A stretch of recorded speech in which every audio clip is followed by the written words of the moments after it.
I was in the break room when my male coworkers started laughing loudly. You know she only gets promotions because the boss likes her legs. One of them looked me dead in the eye and said, "Don't worry, we'll keep you around for the view." I walked out without saying a word. That night I compiled every complaint female employees had filed over 5 years and sent them all to the press. By morning the office was in chaos, and legal was at the door. It was a Friday. I remember because I usually treated myself to coffee from the good machine before my 2 p.m. call with the Denver account. I walked into the break room, and I could hear them coming down the hall before they even stepped in. Brandon, Mike, and Tyler. They were always together. Loud. Smug. The type of men who gave each other high fives over fantasy football and called each other bro in meetings. They weren't threats, not directly. They were the kind of threat that hides behind a smile and a joke. I was by the coffee machine, my back turned. They didn't see me right away. Brandon was laughing. "I swear, she only got that promotion because the boss likes her legs. You see the way he stares." Mike chimed in, "Maybe I should wear pencil skirts. Might get a raise." Then Tyler, the quietest of them, walked right up behind me. I turned just as he made eye contact with me and said, "Don't worry. We'll keep you around for the view." I didn't respond. I didn't cry. I didn't get mad in that moment. I walked out of the break room, sat down at my desk, stared at my computer screen, and I started remembering. I thought about Monica from accounting. She used to be so confident when she started. But after a year, she hardly spoke in meetings. One day, she just quit. No warning. I found out later she filed a complaint against Mike. Nothing happened, except she got moved to a smaller office. I thought about Jess, our old HR coordinator. She'd taken her job seriously, maybe too seriously. She tried to make changes, tried to introduce a zero-tolerance policy. Then out of nowhere, she was let go. They called it downsizing. But her job was filled a week later. I thought about the intern, Kylie, who cried in the bathroom after Brandon told her he could show her the ropes over drinks. I reported that. HR said they'd handle it internally. They didn't.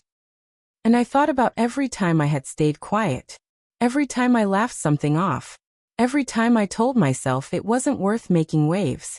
That night, I decided I wasn't staying quiet anymore. I had been on a task force 2 years ago to audit and clean up our digital filing system. It was an old system called VaultShare, terrible security, no real access controls. They gave me temporary admin access, and nobody ever took it back. I still had it. So I logged in. Not from work. From my own laptop at home using my personal Wi-Fi. I didn't want any traces. I started with the HR folder. Then the legal one. I searched harassment, complaint, inappropriate, retaliation, female employee. What I found made me sick. There were complaints going back 5 years. Some were formal HR write-ups. Others were emails. A few were scanned handwritten letters.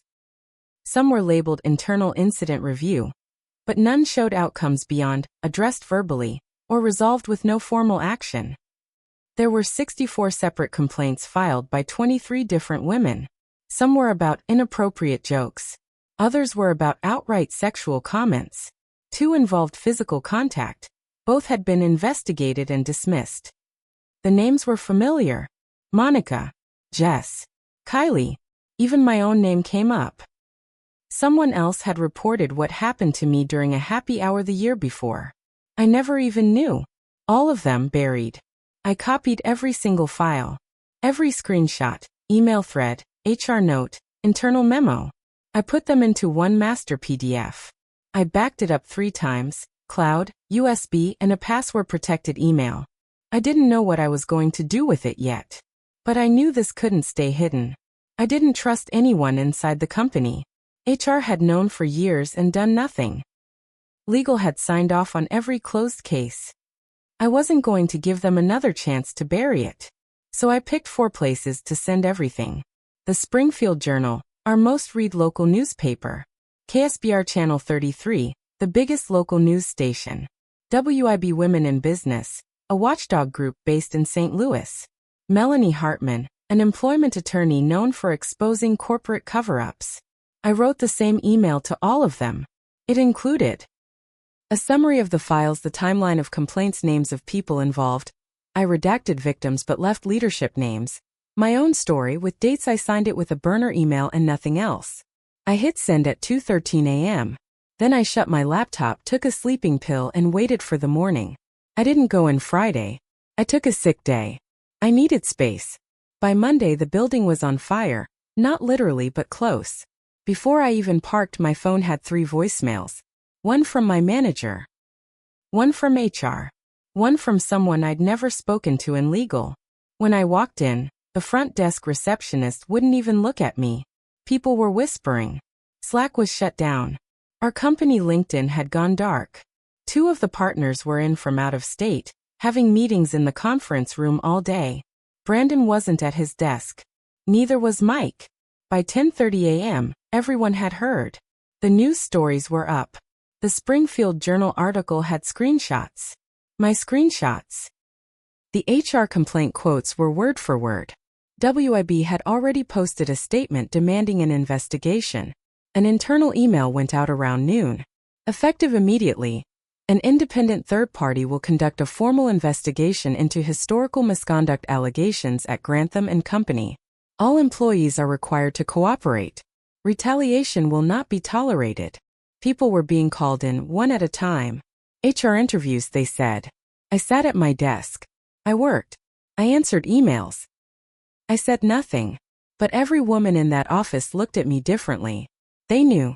By Tuesday morning the calm was gone. People were panicking. Rumors flew in every direction. Nobody knew who sent the files, but most of the women had an idea. I never said it was me. I didn't have to. At 9 a.m. we got another company-wide email. This one came from the top partner, Gerald Whitmore. I had only seen him in person twice.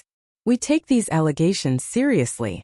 Grantham and Company is committed to a respectful and inclusive work environment. We will address each complaint thoroughly and transparently. Pool. He signed it with that same fake sincerity they always use in scandals. They were trying to do damage control. But it was already too late. The WIB group had already leaked a full list of the dates of the complaints. The timeline lined up perfectly with several promotions Brandon and Mike had gotten. Meanwhile, most of the women who filed complaints were either transferred, pushed out, or had their roles minimized. The twist? A former HR employee came forward publicly. She gave an anonymous statement to KSPR.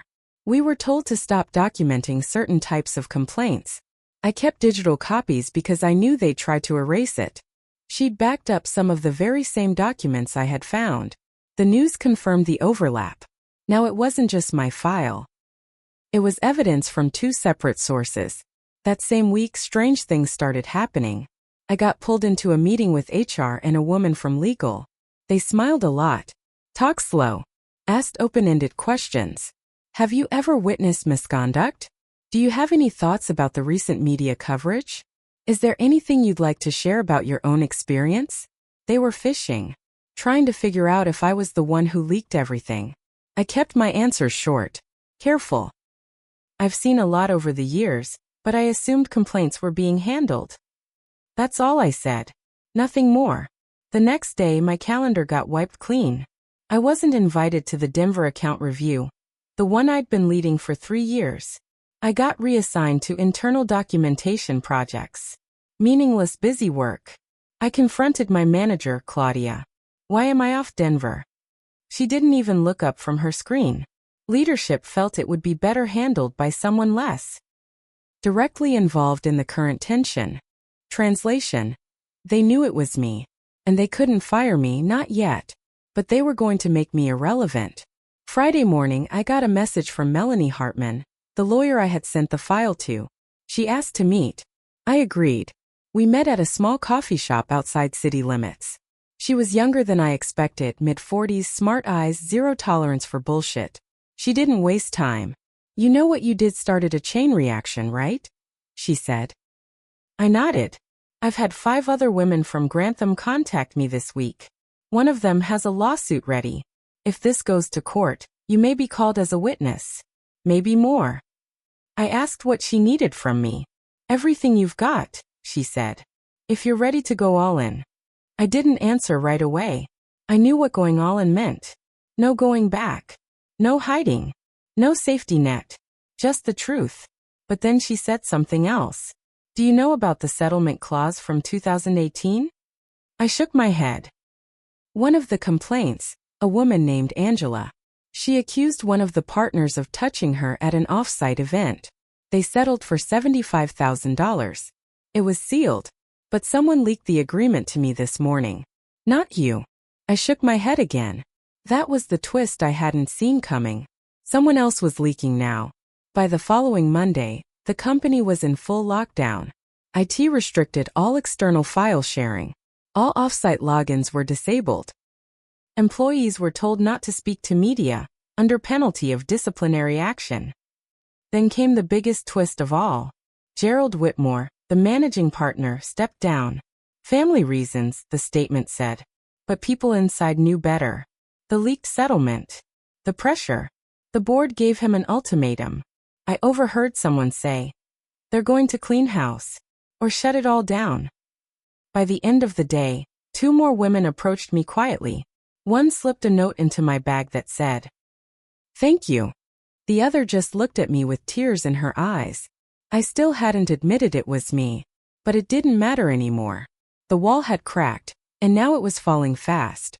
By the time Gerald stepped down, everyone knew the truth. He didn't leave, he was pushed. But what came next shocked even me. Because the story didn't just stay in Springfield. It went national. A week after Gerald left, WB posted a public letter calling for a full audit of Grantham and Company. The post got shared by a few bigger accounts, women in leadership, business influencers, even a retired senator from Missouri. Then a journalist from Business Weekly picked it up. Their headline? How a break room comment sparked a corporate reckoning in Missouri. They didn't name me, but they mentioned my role in compiling and submitting the files. My quote from one of the documents made it into the article. Every complaint was documented. Everyone ignored. They never thought we'd talk to each other. I read that line at 2:30 a.m. on my couch, wearing sweatpants, eating stale cheese. I laughed.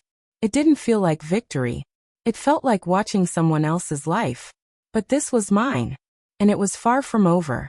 With all the noise from the media, you'd think the company would start cleaning house. Some departments did. But others? They doubled down.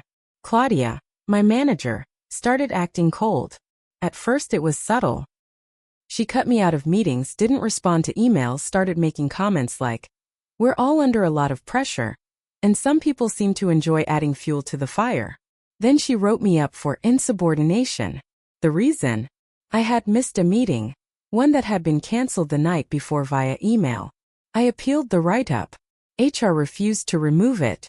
I knew what was happening. Retaliation. Quiet. Strategic. If they couldn't fire me outright, they'd build a case. Make me look like the problem. But I wasn't alone anymore. Lauren, a former junior analyst who'd left a year earlier, emailed me from a burner account. Subject: they did the same thing to me. She asked if I'd meet her in person. We met at a gas station parking lot. Classy, I know, but safe. She brought a manila folder and a flash drive. Inside were emails she'd saved. One she sent to HR, warning them about Brandon's behavior. She said when she started pushing too hard, they offered her a soft exit, paid leave, NDA, and a reference letter if she agreed to walk away. She signed, but she kept the emails. And now she was ready to talk. "There's more," she said. "The finance department, they've been paying hush money. Not just settlements, off-books reimbursements. Small amounts. Just enough to keep people quiet. They think nobody notices." I told her I needed proof. She handed me the flash drive. The drive held over a dozen spreadsheets and reports. Most looked boring at first glance. But in the right tabs, buried under vague labels, were payments marked as consulting, event reimbursements, client gifts. But the names? They were former employees. Women who had left quietly after filing complaints. The payment amounts were small: $3,000 here, $5,000 there, sometimes $10,000. Always followed by a quiet resignation. One of them was Jess. Another was Monica. The timing lined up perfectly with the dates of their complaints. It was a system. A pattern. A strategy. They were buying silence and disguising it as business expenses. At this point, people in the office were choosing sides. Some coworkers avoided me altogether. Others gave me looks like I was radioactive. But the women, especially the younger ones, started stopping by my desk more often, asking how I was holding up, thanking me. One even whispered, "They tried to get me to sign something last year. I didn't. I thought I was overreacting. We weren't just surviving anymore. We were organizing. I wasn't leading a movement, not officially. But people looked at me like I was. And then, without warning, I was suspended." The email came on a Thursday evening. "Due to ongoing investigations and your proximity to sensitive material, we are placing you on paid administrative leave." They didn't say for how long. They didn't explain what I'd done.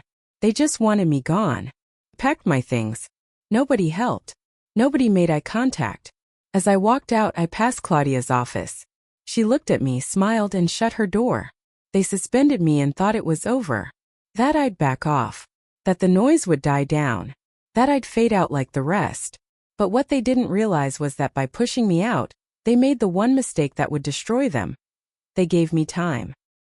The moment I walked out of Grantham and Company with that cardboard box in my hands, I knew what I had to do. I went home, poured a glass of wine, opened my laptop and called Melanie Hartman. "They suspended me," I said. She replied, "Then it's time we stop being quiet." We went public. The next morning, I sat across from her during a recorded interview with Business Weekly. My face wasn't blurred. My name wasn't hidden. I gave them permission to publish everything. I laid it out. The comments in the break room, the hidden HR complaints, the payoffs disguised as reimbursements, my own retaliation for speaking up. I even provided proof of the internal write-up Claudia filed against me. Fake meeting and all. When the story aired, it hit like a nuclear bomb. Within 48 hours, the Missouri Attorney General's office opened an investigation into Grantham and Company for labor violations and corporate misconduct. A class action lawsuit was filed by 9 former employees, all women, all with stories just like mine. Melanie became the lead attorney on the case. And Grantham's biggest client, a regional bank, pulled their $7 million contract, pending internal review. The board couldn't hide anymore. They hired a crisis PR firm, but nothing worked. Every day, more whistleblowers came forward. A former HR director posted an open letter confirming that senior leadership, including Gerald and Claudia, ordered her to protect the company image over employee safety. I read that letter 3 times. I cried. Then I smiled. Claudia wasn't slick. She'd built her entire career by aligning with powerful men and protecting them from fallout. Now she was exposed. The fake disciplinary reports. The performance reviews she manipulated. Emails she claimed never existed were pulled from internal backups.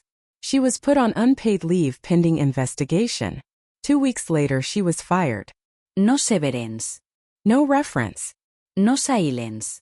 Turns out, Melanie had found evidence that Claudia had altered employee records. A felony. She wasn't charged criminally, but the Missouri Employment Commission blacklisted her. She's now working part-time at a temp agency 2 towns over. Brandon's wife left him. She'd read the texts from that intern.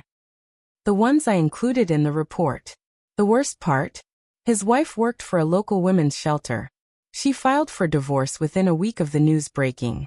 Mike tried to deny everything. Claimed it was locker room talk. But HR had audio recordings. Someone from legal had started recording meetings months ago after getting suspicious. He was fired immediately. No exit package. And his LinkedIn profile? It got flooded with angry comments. He disappeared from the industry. Tyler tried to get ahead of it by apologizing publicly.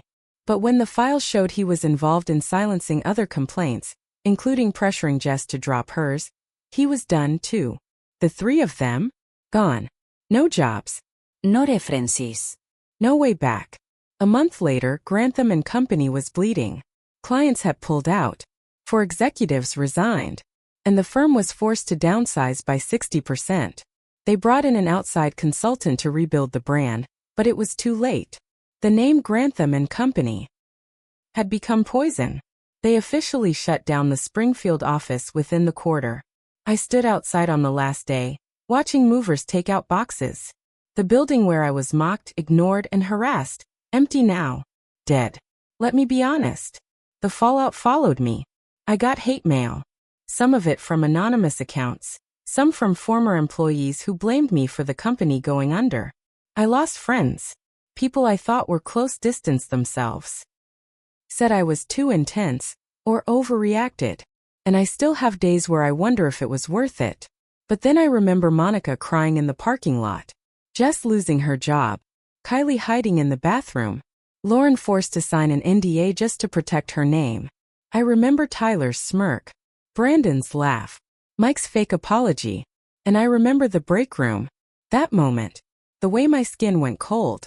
The way silence filled the space between his words. Don't worry. We'll keep you around for the view. That sentence burned in my brain. Now, it's just Ash. Melanie asked me to join her firm as a consultant. I took the job. We help women who are going through exactly what I went through. Sometimes worse. Lauren started working with us too. She helps people gather documents, build timelines, and protect themselves. And the women from Grantham? Some moved on. Some started over. One of them opened her own design firm. Another went back to school. We stay in touch. Because now we talk. We share. We warn each other. That silence they counted on for so long? It's gone. For good.